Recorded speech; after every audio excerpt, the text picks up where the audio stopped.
महाराष्ट्र की इस महान भूमि को डॉक्टर बाबा साहब भीमराव अंबेडकर, छत्रपति शिवाजी महाराज, साहूजी महाराज, गाडगे महाराज, संत तुकाराम, आंदोलनों और क्रांतियों की भूमि सावित्रीबाई फूले की इस भूमि को नमन करता हूं, आपको प्रणाम करता हूं।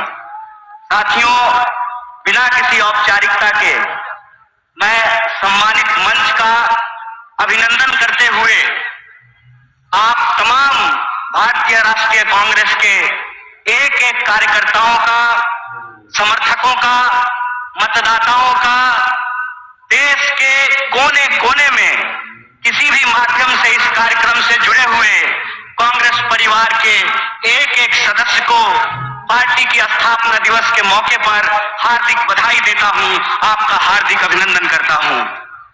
दोस्तों, ये हम सबके लिए बड़े गर्व की बात है कि देश की सबसे पहली और सबसे पुरानी राजनीतिक दल, जो एक राजनीतिक दल नहीं है, जिसने आज के भारत का नींव रखा है, उस पार्टी का हम स्थापना दिवस मना रहे हैं। ये हमारे लिए गर्व की बात है। जब हम अपने पार्टी की स्थापना दिवस मना रहे हैं तो हमको कुछ बात अपने दिमाग में, अपने जहन में उतारने की जरूरत है। सबसे पहली बात यह है कि जब हम नागपुर में यहां मना रहे हैं तो जो लोग नागपुर को संघ भूमि बनाना चाहते हैं, उनको हम चुनौती देना चाहते हैं। जब तक कांग्रेस पार्टी जिंदा रहेगी, जब तक इस देश में एक भी कांग्रेसी कार्यकर्ता जिंदा रहेगा, अपने रक्त के आखिरी कतरे तक नागपुर को संघ भूमि नहीं, दीक्षा भूमि बना करके रखेगा। इस बात को याद रखिएगा। इस बात को याद रखिएगा कि जिस देश में हत्यारों का गाना गाया जा रहा है, उस देश में महात्मा गांधी पैदा हुए हैं। और महात्मा गांधी ने जिस पार्टी को बनाया है, जब तक वो पार्टी जिंदा रहेगी, इंसान को इंसान से नहीं लड़ा सकते हैं। हम बोलते रहेंगे, रघुपति राघव राजा राम, पतित पावन सीताराम, ईश्वर अल्लाह तेरो नाम, सबको सन्मति दे भगवान। हम यह तराना गाता रहेंगे, इस बात को याद रखिएगा। और जब आज हम पूरे देश को यह संदेश देना चाहते हैं भारतीय राष्ट्रीय कांग्रेस की तरफ से कि है तैयार हम, तो किस बात के लिए तैयार हैं हम तैयार हैं इस देश के संविधान की रक्षा करने के लिए। आप तैयार हैं कि नहीं है? इतनी जोर से आवाज लगाइए कि यह आवाज नागपुर से दिल्ली तक पहुंचनी चाहिए। आप तैयार हैं कि नहीं है? हम तैयार हैं इस देश की जमहूरियत को बचाए रखने के लिए। हम तैयार हैं इस देश में कमरतोड़ महंगाई को समाप्त करने के लिए। हम तैयार हैं इस देश के नौजवानों को रोजगार मुहैया कराने के लिए। हम तैयार हैं महिलाओं के ऊपर होने वाले अत्याचार को समाप्त करने के लिए। हम तैयार हैं आजाद देश में आजादी की रक्षा के लिए। हम तैयार, यह हमारा संकल्प है। और जब हम इस संकल्प को दोहरा रहे हैं तो एक चुनौती भी हम लोगों को समझना पड़ेगा भाइयों। चुनौती यह है कि आप में से बहुत सारे लोगों को एक अनुभव हुआ होगा कि जब आप किसी पॉकेटमार को ट्रेन में पॉकेटमारी करते हुए पकड़ लेंगे तो पॉकेटमार इतना चालाक होता है कि वही जोर से चोर चोर चिल्लाना शुरू कर देता है। बोलिए, होता है कि नहीं होता है? आज हमारे साथ इस देश की सबसे पुरानी पार्टी, आजादी दिलाने वाली पार्टी, महात्मा गांधी की पार्टी, पंडित जवाहरलाल नेहरू, सुभाष चंद्र बोस, मौलाना अबुल कलाम आजाद, सरदार वल्लभ भाई पटेल, एनी बेसेंट, सरोजिनी नायडू की पार्टी के साथ भी यही हो रहा है कि हमने चोर को चोरी करते हुए फिर से पकड़ लिया है। हमने इनको अंग्रेजों के साथ चाय पर चर्चा करते हुए देखा था, तो जो चाय बेचने की बात करते थे, हमने उनको देश बेचते हुए रंगे हाथ पकड़ लिया है। और जब हमने उनको देश को रंगे हाथ बेचते हुए पकड़ लिया है, तो पॉकेटमार को जो पकड़ लीजिएगा तो वो चोर चोर चिल्लाने लगेगा।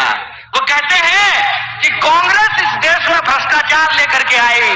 एक सवाल हम पूछना चाहते हैं, आज आप कांग्रेस के नेताओं के घर पे ईडी भेजते हैं।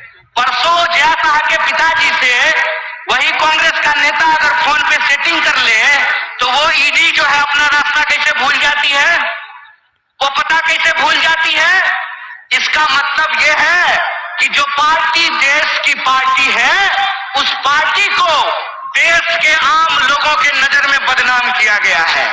और देश के आम लोगों के नजर में इसलिए बदनाम किया गया है कि अगर आप कांग्रेस के प्रति अपनी भावना छोड़ देंगे तो देश में कोई आपकी बात करने वाला नहीं रहेगा। इस बात को याद रखिएगा। इसीलिए इस मंच से मैं आप तमाम लोगों से एक बात की अपील करना चाहता हूं कि हे कांग्रेस के कार्यकर्ताओं, जब आप चाय की दुकान पर बैठते हैं, जब आप ट्रेन से यात्रा करते हैं, जब आप बसों में चलते हैं, जब आप खेतों में चर्चा करते हैं, दफ्तरों में चर्चा करते हैं, तो एक बात को याद रखिएगा, एक बात को याद रखिएगा कि सामने वाला जब आपको जलील करता है ना, तो वो आपको जलील करने से पहले अपने माँ बाप को जलील कर रहा होता है, अपने पूर्वजों को जलील कर रहा होता है। क्योंकि कांग्रेस पार्टी इस देश का इतिहास है, वर्तमान है और इस देश की आम आवाम का भविष्य है। यह बात हमको समझना पड़ेगा। हमको समझना पड़ेगा कि कांग्रेस पार्टी अंग्रेजों से लड़ करके इस देश को आजादी दिलाई। आजाद भारत में पहली बार ऐसा हुआ कि दलितों को और ब्राह्मणों को बराबरी का वोट का अधिकार मिला। आजाद भारत में पहली बार ऐसा हुआ कि महिलाओं और पुरुषों को बराबरी का वोट का अधिकार मिला। आजाद भारत में पहली बार ऐसा हुआ कि राजे राजवाड़ा का वोट भी एक और नाली में उतर करके गटर साफ करने वाले का भी वोट एक, ऐसा भारतीय राष्ट्रीय कांग्रेस स्थापित करके आई। मैं कहता हूं कि जिस पंडित जवाहरलाल नेहरू को लोग आज संसद में खड़ा होकर के गालियां देते हैं, याद रखना मेरे दोस्त, अगर पंडित जवाहरलाल नेहरू नहीं होते तो झूठ ही सही तुम ये बात आज बोल नहीं पाते कि एक चाय बेचने वाला भी देश का प्रधानमंत्री बन सकता है। कांग्रेस का इतिहास ये है कि हम इस देश की आम आवाम के लिए लड़े थे, लड़े हैं और लड़ेंगे। इसीलिए माननीय मल्लिकार्जुन खड़गे साहब अपने 50 साल के राजनीतिक इतिहास में एक कांग्रेस के आम कार्यकर्ता से भारतीय राष्ट्रीय कांग्रेस के राष्ट्रीय अध्यक्ष बने हैं।